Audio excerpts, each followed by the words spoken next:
Hey guys, all right, let me fix this here. I'm going live today. If you've been wanting to help your child or teen take control and overcome their fears and worries, today I'm going to share with you 6 very practical tips to help them do that. Hi there, my name is Melly, and I have been helping kids, teens, and parents, even adults, work through and take control of their anxiety for over 13 years now. I was a school guidance counselor and have worked as a counselor for all that time, back and forth doing all kinds of things. The past few years, been a stay-at-home mom and now working online with a counseling private practice. But anyway, let's go ahead and dive right in. If you see me look off to the side, I'm just referencing some notes. So I wanted to answer real quick just to give a basic understanding of what is anxiety. You may know that anxiety is essentially just an emotion that comes from your brain and body, and the whole purpose of it is to really keep you safe. Anxiety becomes a problem when you're experiencing it for something that's really just non-threatening. You've heard of fight or flight. There's also freeze. Some people freeze when they're afraid or anxious.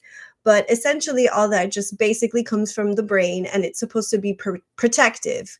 However, a lot of kids who are struggling with an anxiety problem will have those anxious symptoms, thoughts, behaviors, even physical sensations for things that truly are not going to cause them harm. And that can impact their friendships, their relationship with their parents, siblings.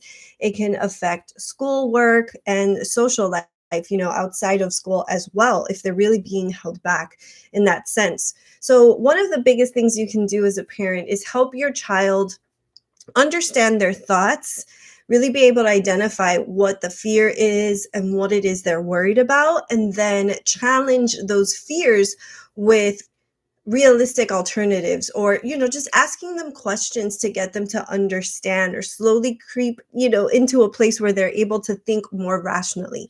So for example, if they're afraid of bugs, you can ask them, what is it that you're afraid of? Maybe the answer is, I'm scared the bug's going to bite me.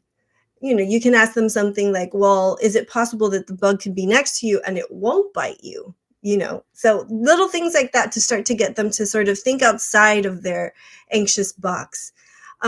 With very little kids, you can even play with toys like little stuffed animals, and do like a little story time story of a teddy bear that was afraid of an ant, and make it come to life with plushies, and try to hear out their story that they create, and then try to incorporate some healthier thoughts or perspectives, or just modeling a teddy bear that's not afraid and how they would manage that feared situation. uh, Tip number 2 would be to try to stop enabling your child or teen. So by that I mean, try to encourage them to face their fears. Oftentimes kids look to their parents to keep them safe, and it's a natural desire as a parent to want to keep our kids safe. That starts from the time that they're born. And that's a good thing. But as they get older, and as you start to see that maybe there's fear for things that are not threatening, you can start to coach them into the direction of being able to face those fears.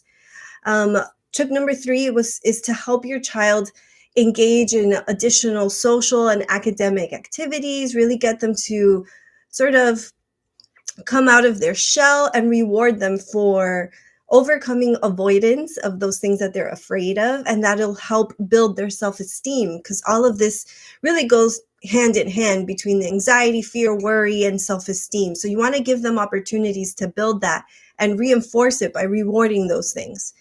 A great next tip would be to help teach relaxation and deep breathing. We hear about this a lot, but it is actually very helpful. Those deep breaths actually engage what's called the parasympathetic nervous system, which is the opposite of the anxiety system. It's going to calm you down. So coaching them and teaching them in those moments where you see them getting anxious, afraid, or worried, to take a deep breath, 5 seconds in the nose, and then 5 seconds out the mouth. Don't hold it.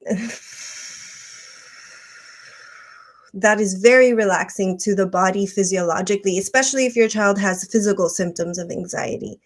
And then the next tip is to come up with a relapse prevention plan. That basically means talk to them about, how they can deal with anxious scenarios in the future. Once they've started to incorporate and learn these new skills and techniques, start thinking about, okay, in the future, when you have another project, maybe, you coach them through a presentation and they faced their fear and they did a great job. You can talk about in the future, in the next project, what can you do differently?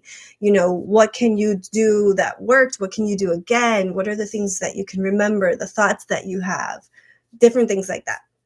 And then the last tip for parents is it's so important to have support, not only for the child to have support, but for parents to have support as well. So I would just encourage you to really pray about and seek out community and people that can really be in your corner for both you and your child to help you, whether it's the teachers, the school counselors, or just, connecting with the church and having that opportunity to engage in fellowship with people that can support you spiritually and emotionally through life's challenges. And that will be a blessing for your kids as well, because they will develop that as well. I want to finish with a prayer, or not a prayer, a scripture from Colossians 3:13. It says, "Let the peace of Christ rule in your hearts, since as members of one body you were called to peace, and be thankful." So you can see right there how God has given us the gift of peace.